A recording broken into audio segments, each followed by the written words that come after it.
ভাঁড়ে চা খাওয়ার যে সুখ তা বোধহয় আর কিছুতেই মেলে না। কিন্তু অবাক লাগে, এই চায়ের ভাঁড়ের চাহিদা দিন দিন কমে যাচ্ছে। কয়েকদিন আগেও গোটা শীতে মাটির চায়ের ভাঁড়ের চাহিদা ছিল তুঙ্গে, কিন্তু সেই চাহিদা আর আগের মতো নেই। এখন ধীরে ধীরে মাটির তৈরি ভাঁড়ের জায়গা কেড়ে নিচ্ছে কাগজ এবং প্লাস্টিকের তৈরি কাপ। মাটির ভাঁড় যারা তৈরি করেন তাদের কথায় বাজারে এখন প্লাস্টিক, কাগজের মতো নানা ধরনের কাপ বেরিয়েছে, যেগুলোর দাম কম। তাই অনেক চা ব্যবসায়ী লাভের আশায় মাটির ভাঁড়ের থেকে মুখ ফিরিয়ে কম পয়সার কাগজ এবং প্লাস্টিকের চায়ের কাপের দিকে ঝুঁকছেন। ফলে বছর কয়েক থেকে মাটির ভাঁড়ের চাহিদা ক্রমশ কমছে। দামের জন্য না, কপের জন্য। কপ আছে, কাগজের কপ আছে, তো ওর জন্য কম হয়ে গেছে। ভাড়ের দামটা একটু বেশি, কাগজের দাম কমটা।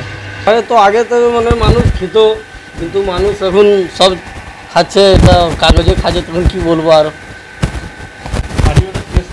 আলাদা টেস্ট আছে, অনেক টেস্ট আলাদা আছে।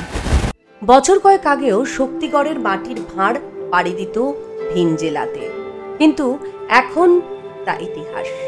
যেভাবে প্লাস্টিক এবং কাগজের কাপ বাজার ছেয়েছে, আগামী দিনে মাটির তৈরি চায়ের ভাঁড় থাকবে কিনা তা নিয়ে চিন্তায় কপালে ভাঁজ পড়ছে ভাঁড় প্রস্তুতকারীদের। বিশেষজ্ঞরা অবশ্য বলছেন, কাগজ এবং প্লাস্টিকের চায়ের কাপের তুলনায় মাটির তৈরি চায়ের ভাঁড়ে চা পান করা স্বাস্থ্যকর, সুস্বাদু তো বটেই। মাটির ভাঁড় তৈরি করে টাকাই বা আয় হয়, কিন্তু এইভাবে বিক্রি কমে গেলে রোজগারও কবে আবার মাটির ভাঁড়ের চাহিদা বাড়বে, পুরনো দিনগুলো আবার ফিরে আসবে, সেদিকেই তাকিয়ে ভাঁড় তৈরির কারিগররা। বর্তমানে প্লাস্টিক এবং কাগজের ভাঁড় বাজার আসাতে মাটির ভাঁড়ের চাহিদা অনেকটাই কম।